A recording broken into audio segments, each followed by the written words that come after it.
Bonjour à tous, je suis Nénès de la guilde Tsuki.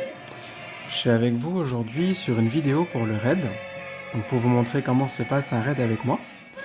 Alors, au niveau du raid, ce qu'il faut savoir, les personnages clés, vous avez Shig et Karon qui vont vous permettre de résister à l'étourdissement, que le dragon aime très souvent lancer, et qui peut être très relou si vous n'avez pas de personnage pour y lutter. Il faut savoir que ces deux personnages fourniront donc une immunité à vos équipes. Après, en termes de DPS, très concrètement, il va vous falloir deux persos qui sont clés. Juppie ou Shane, qui sont des persos qui sont connus pour avoir un énorme DPS qui marche très bien sur les dragons. C'est parti.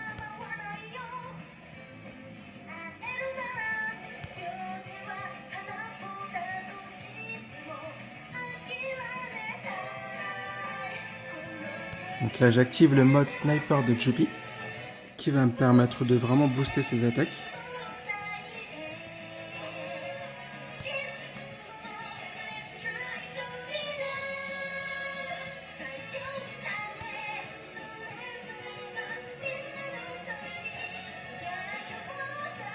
Et là maintenant, on va se faire plaisir.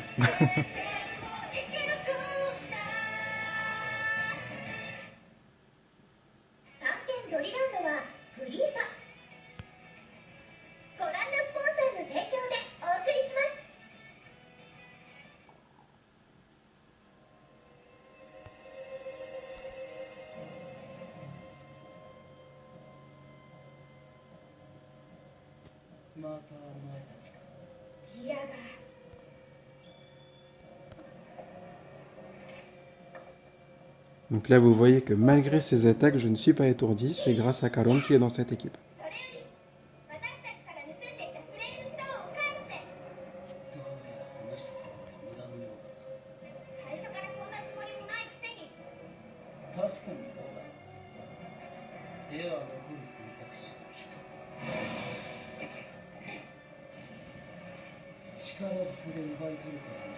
Pour le reste de l'équipe, après, vous pouvez vraiment varier. Ça va vraiment dépendre des personnages que vous allez avoir dans vos équipes.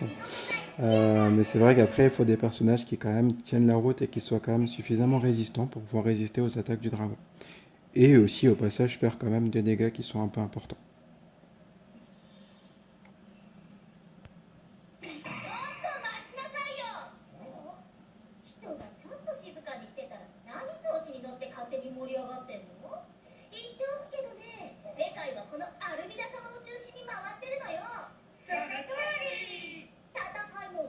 Donc moi, en l'occurrence, comme vous pouvez le voir, j'ai pris dans cette équipe Eileen. Eileen que j'utilise pour beaucoup de choses, parce que très clairement, c'est un personnage qui booste l'attaque physique de vos personnages et qui est utilisé vraiment un peu partout pour le coup. Ce qui va vraiment permettre de relâcher votre DPS derrière sans aucune retenue. Après, vous avez donc Guan Yu qui est également présent dans cette équipe, que j'utilise aussi parce que voilà, il a une grosse attaque qui marche aussi très très bien. Et sur les dragons de haut niveau, avec sa muraille, son mur qui permet donc de protéger d'une attaque, ça peut être très intéressant à utiliser, notamment quand vous êtes sur un gros dragon et que du coup il faut le temps de caster un sort de heal pour pouvoir soigner un peu tout le monde. Ça peut être très utile. Ça peut permettre de tenir également plus longtemps pour le coup.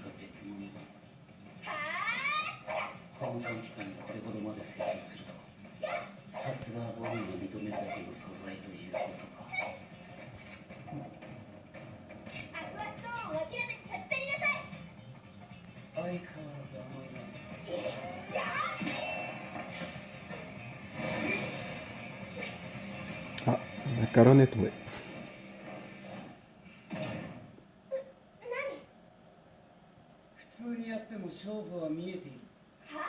Il est tombé, donc oui, j'ai perdu mon heal, mais son effet dure toujours, hein. Donc, très clairement, je suis encore protégé des effets de l'étourdissement pendant encore quelques tours, puisque c'est quelque chose qui dure pendant 6 tours, si je ne me trompe pas.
ああいう危ない系のやつが仕掛けた罠をあしらが華麗に突破する姿を想像できやすい。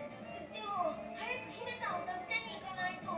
そうよ、早くモーレンに守ってもらわないと。いやでもあいつの目笑ってなかったですよ。確かに見るからにギャグが通じなさそうなやつだってよな。ここでおとなしくしてた方がいいんじゃないですかね。なんか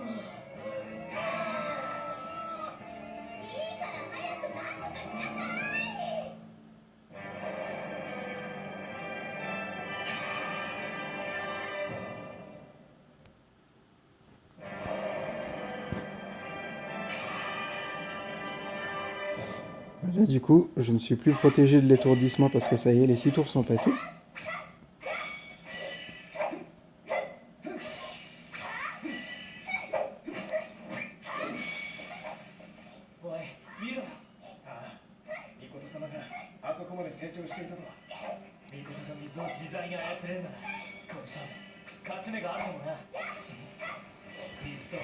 Donc la première équipe est tombée, voici la deuxième. Donc, dans un premier temps, je vais utiliser le spell de Rina qui va me permettre d'augmenter les dégâts. Et ensuite, c'est parti en termes de DPS.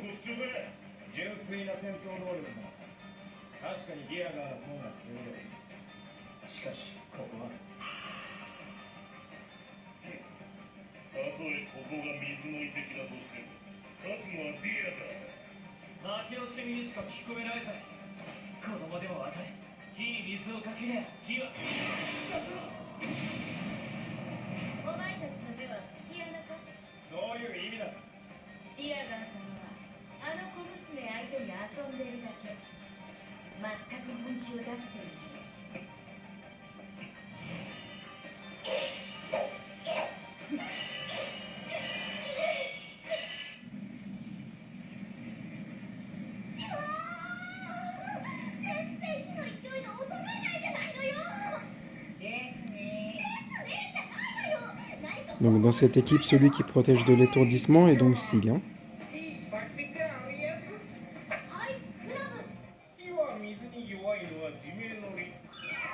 Voilà, le dragon est donc tombé. Et c'est donc la fin de cette vidéo. Je vous dis à très bientôt pour une prochaine. Merci à vous et bon jeu.